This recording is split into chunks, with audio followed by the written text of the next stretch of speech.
É isso aí, Jaque. Como é que foi de final de semana? Estamos aí começando mais uma semana e no ar mais uma edição do TV Atalaia Entrevista.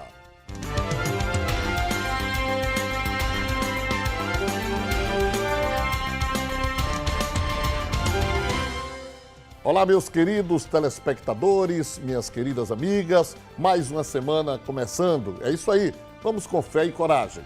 E para começarmos bem, que tal um delicioso e quentinho café Maratá? Ou então um geladinho suco Maratá? Tem também o descafeinado. Escolha o do seu agrado e venha com a gente em mais uma edição do programa O TV Atalaia Entrevista. Comigo aqui nesta segunda-feira, Carlos Batalha.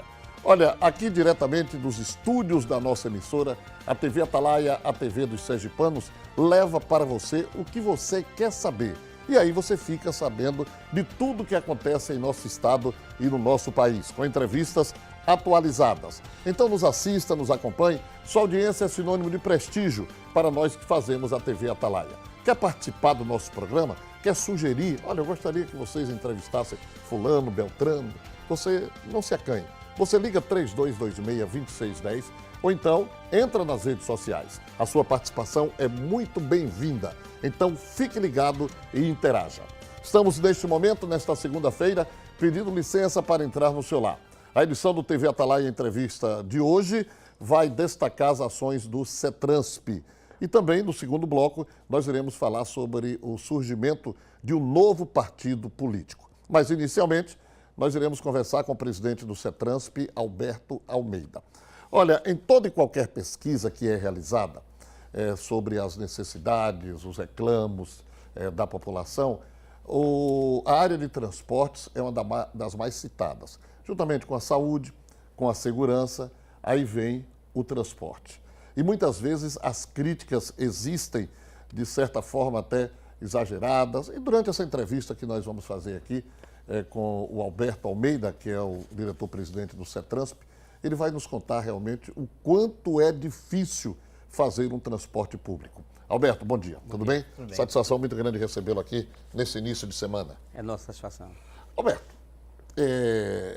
em comparação com outras capitais do Nordeste, e fazendo uma autoanálise, fazendo uma autocrítica, como é que ficaria situado o nosso sistema de transporte? Bom, ruim, regular? A Grande Aracaju tem um ponto que é extremamente positivo, que é a integração. Uma das primeiras regiões a serem integradas foi a nossa região aqui. Isso é um ponto muito interessante porque traz a população, de onde é que esteja nessa região, para o centro e se locomovendo ali com um pagamento praticamente com uma tarifa. Isso tem um reflexo direto na empregabilidade, porque o custo de transporte, quando as empresas faziam esse levantamento que iam contratar, levavam em consideração isso. E com o sistema integrado, eu posso morar em Socorro e trabalhar em São Cristóvão ou em Barra, porque eu tenho o sistema integrado, ele vai me deixar na ida e na volta com uma única tarifa. Então é um ponto positivo aqui da região. Uma outra questão é que é a única capital brasileira, ou uma das únicas, é a única capital brasileira que tem um regramento para o cálculo tarifário. Então, isso é uma legislação própria para isso. Então, ela inovando e agora saiu, através da ANTP, uma planilha que substitui o GPOT, que vem dar mais subsídio. Mas é outro ponto positivo da região. Então, é porque prata de casa, às vezes, a gente não consegue enxergar, mas Aracaju e região metropolitana, ela está sempre com um passo à frente em termos de concepção de transporte, claro, com as dificuldades que o Brasil todo está passando, né, de renovação de frota, de custeio, de investimentos, porque a fase que nós estamos passando hoje, os últimos 2, 3 anos, não tem sido fácil para ninguém. E o setor de transporte, ele é sensível a qualquer setor que esteja com dificuldade. Se a construção civil não está bem, ele sente porque tem a redução de locomoção das pessoas. Então, o setor agora está sentindo porque quase todos os setores estão agora em fase de recuperação, mas nessa fase que a gente está passando agora, ele tem sentido. Mas Aracaju e região metropolitana tem sido assim, ele está sempre um passo à frente. O sistema de bilhetagem eletrônica daqui é um dos melhores do Brasil, reconhecido no Brasil e fora do país. Recebemos aí certificação de fora do país, reconhecendo como a bilhetagem de Aracaju e região metropolitana como uma das melhores do Brasil e do mundo. Né? Então, esses detalhes, esses pontos que passam às vezes despercebido para a maioria da população, mas que isso compõe e faz, é característica da nossa região. Muito bem. Roberto, sem nenhuma procuração para defender as empresas de ônibus aqui, mas já colocamos isso aqui nesta emissora, também emissora de rádio. É nato do ser humano reclamar, né? A gente reclama de tudo. Se está fazendo calor, reclama do calor. Se está fazendo frio, reclama do frio. E uma das coisas que mais eu me sinto incomodado, às vezes o sujeito não atravessou a fronteira ali para o Paraguai, aí diz assim, isso só acontece no Brasil. Ele nunca saiu daqui para comparar com outros países. Então, tem gente que nunca saiu de Aracaju, aí mete o pau, lasca com o nosso sistema de transporte, diz que os nossos ônibus são velhos e tal. Aí eu já convidei, inclusive, para fazer uma viagem, vai ali perto para Salvador, para ver o que é ônibus velho, e outras cidades aí. Então, quando eu lhe perguntei que nota você daria, era exatamente com relação à qualidade que você falou de uma maneira geral. Mas aí eu vou diretamente à questão das empresas, dos ônibus. Nós tivemos na gestão passada os ônibus articulados que estão aí até hoje, tivemos uma renovação de algo em torno de 250 novos ônibus. Então, que posição nós estaríamos com relação a essas capitais no que diz respeito ao conforto que é proporcionado por esses ônibus? No momento dessa renovação dos 250 carros, ficamos ali em primeiro lugar em termos de renovação de frota no Brasil. Porque foi uma renovação precipitada, ela foi uma renovação rápida, porque havia necessidade de fazer isso. Então, um sistema que tem 550 ônibus circulando, você renovar 250 é quase 50%. Em algum momento se repertou até mais do que 50%. Então, e que a média de renovação anual é em torno de 14,5%, 15,5%. Então, você teve aí 3 ou 4 vezes mais. Então, nós passamos a ter uma frota bastante nova. Com 2016 não teve renovação de frota, não foi possível renovar, né? O setor já começou ali a sentir fortes impactos com essa crise e aí não houve renovação. Mas Aracaju hoje está entre as frotas mais novas das capitais do Nordeste. E quando a gente fala nessa renovação, a gente pode também enaltecer hoje o novo sistema tecnológico que é utilizado no nosso transporte, tipo GPS, aplicativo, câmera de segurança, etc? Sim, a tecnologia utilizada hoje aqui na região, Batalha, ela é semelhante à região, a tecnologia usada no Sul, em São Paulo. Nós temos câmeras nos ônibus, GPS, sistema de bloqueio de portas. O ônibus já vem com tecnologia própria dele, com menor emissão de poluentes, com retenção de partículas sólidas, né, jogada ao ar. Então você tem toda uma tecnologia que vem no equipamento, e o equipamento comprado de 2013 para cá, 2010, 2011, já vem com essa mudança. Fora o que se traz mais aí. Você tem um aplicativo, que é o Meu Ônibus e o Citamob, que você pode buscar, né, onde está seu ônibus, você pode entrar no aplicativo e saber que hora seu ônibus vai chegar na parada. Isso funciona. E esse está funcionando perfeitamente? Funcionando perfeitamente. E esse sistema é utilizado em São Paulo, Rio, Recife, né? Então, a tecnologia que nós usamos aqui é semelhante à do resto do país. Como é possível trabalhar em tempos de crise, presidente, com o aumento de passagens e concessão de gratuidades? Isso é uma questão muito importante, porque no nosso sistema, e a maioria do sistema brasileiro, não existe receita extra tarifária.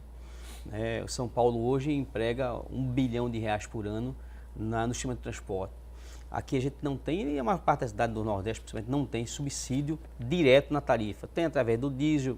Então, toda passagem, toda gratuidade que é concedida hoje, que seja meia ou inteira, é paga pelo usuário que paga a tarifa inteira. Então, é um usuário pagando por outro. E quando essa gratuidade vem, ela vem direto no custo do sistema. A concessão das gratuidades atuais requer, por lei, por obrigação legal, que se tenha uma fonte de custeio. E essa fonte de custeio pagaria ou pagará, se houver gratuidade, esse acréscimo. Mas as demais gratuidades que já existem são suportadas, né, pelo usuário pagante.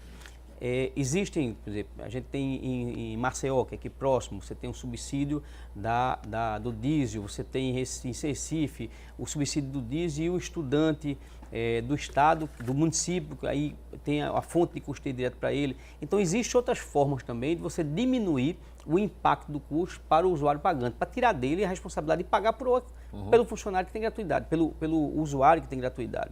Essa gratuidade, ela tem que ter cuidado com ela, porque nós não estamos tratando, dizendo que ela não é justa, que não é correta, não. Nós estamos que não é correto, é o outro usuário pagar a gratuidade de um terceiro. Certo. O que é que mudaria, então, se nós tivéssemos a aprovação por parte da Câmara da gratuidade aos domingos?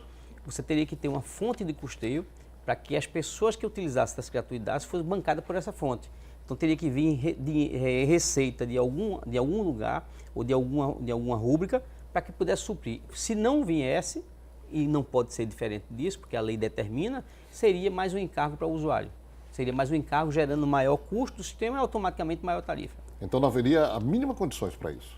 Sem o custeio, não. Eu entendo que você sacrificar isso e dar mais carga para o usuário que já paga. Então essa diferença teria que ser subsidiada pela Prefeitura, no caso? Pela Prefeitura ou por alguma entidade que pudesse financiar, algum subsídio estadual, municipal ou mesmo federal. Através da isenção do ICMS do diesel, através da isenção do ICSS, através da isenção de algum tributo ou alguma receita específica para o setor. O vereador Anderson de Tuca, inclusive, esteve aqui nesse programa falando sobre o projeto que ele colocou em pauta na Câmara de Vereadores para que os ônibus pudessem parar a partir das 22 horas, não apenas exclusivamente nas suas paradas obrigatórias, e sim ao chamamento de algum passageiro. O CETRANSP é totalmente contra isso. O CETRANSP entende que esse tipo de ação precisa ser mais, assim, melhor estruturada, porque no momento que eu paro a qualquer lugar, eu gero uma insegurança maior. E fora a insegurança, porque eu vou parar em todos os locais, eu não posso me negar a parar num lugar que é mais esmo ou não, eu tenho que parar em todos eles, mas eu também gero o volume maior de parada e, consequentemente, o maior tempo de viagem.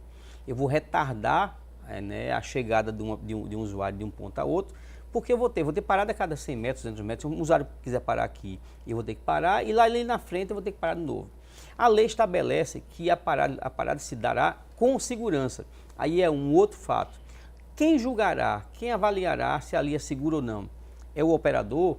É o próprio usuário? Isso vai gerar um conflito, porque não há uma definição de segurança, até porque é muito difícil. Eu posso entender que uma parada numa esquina de uma rua ela é segura, e o operador ou o usuário achar que não, que ali pode ter uma insegurança por questão de segurança policial, ou uma insegurança porque é um local esquina, porque é um local que não tem uma descida. Então essa avaliação se torna muito subjetiva e vai ficar a cargo do operador. E quando houver discórdia ou não houver encontro das opiniões, pode ter um problema em um usuário dizer, rapaz, eu quero parar aqui e o operador não poder parar. Por falar em segurança, como é que está a situação de assaltos? Nós tivemos quedas aí no número de assaltos? Houve uma ação aí, uma ação da polícia, as polícias civil, militar, SMTT, CETRANSP, as empresas se juntaram para fazer uma ação, já começou desde janeiro, e houve realmente um retorno muito bom, Batalha. Houve uma queda de aproximadamente 40% do número de assaltos. Isso representa um número espetacular. O fato de Aracaju ser uma cidade plana e relativamente bem servida de ciclovias também contribui para isso? Eu não acredito que aqui a população que utiliza o meio de transporte através da bicicleta, que é uma iniciativa que tem que ser sempre incentivada, porque é um meio de transporte que não polui, é saudável, mas eu acredito que não, pode ser ter um pouco mais de uso, mas muito, muito pequeno em termos de gerar queda ou justificar a queda de passageiro de transporte público. Certo. Quando nós tivemos o lançamento e, consequentemente, quase que não sai, a utilização das faixas exclusivas, nós tivemos críticas até de autoridades e tal. Mas hoje em dia, como é que analisa? Foi um acerto?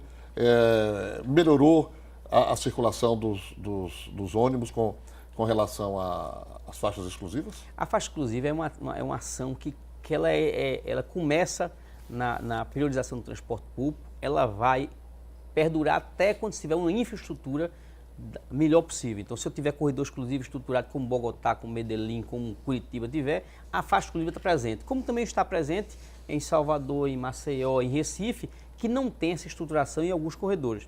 Então, ela é positiva, ela é uma iniciativa que gera automaticamente um ganho de 15% a 20%, dependendo do lugar que é mais de 20% de ganho de velocidade comercial.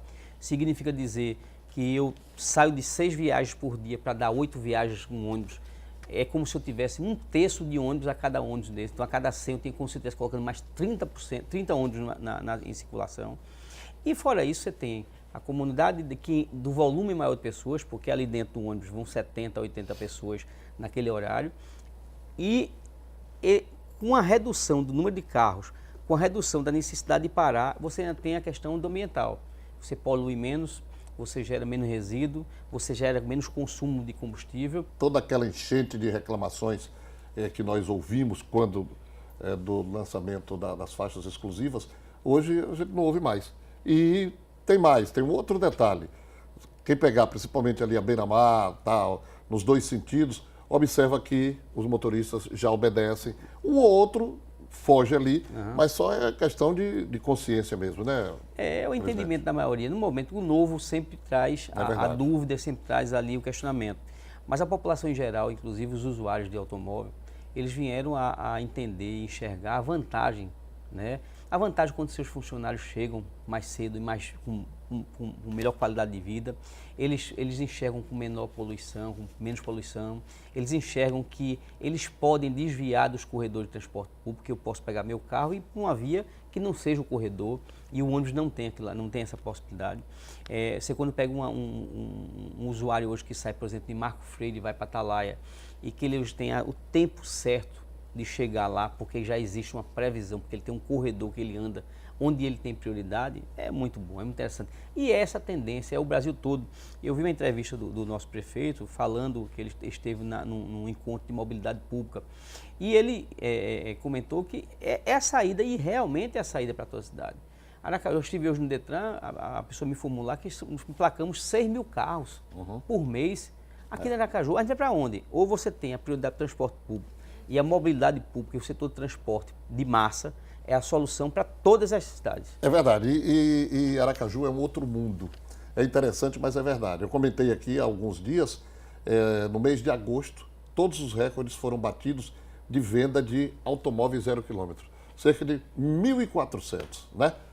Presidente, satisfação muito grande recebê-lo aqui no nosso programa, tá bom? Agradeço o espaço e fica à disposição. Ok, então. Conversamos assim com o presidente do CETRANSP, Alberto Almeida. Olha, a reforma política é muito comentada hoje em dia. Reforma política, extinção de alguns partidos, como? Que estão surgindo aí partidos novos. Ou melhor, surgindo o Partido Novo. Você vai saber em 2 minutos.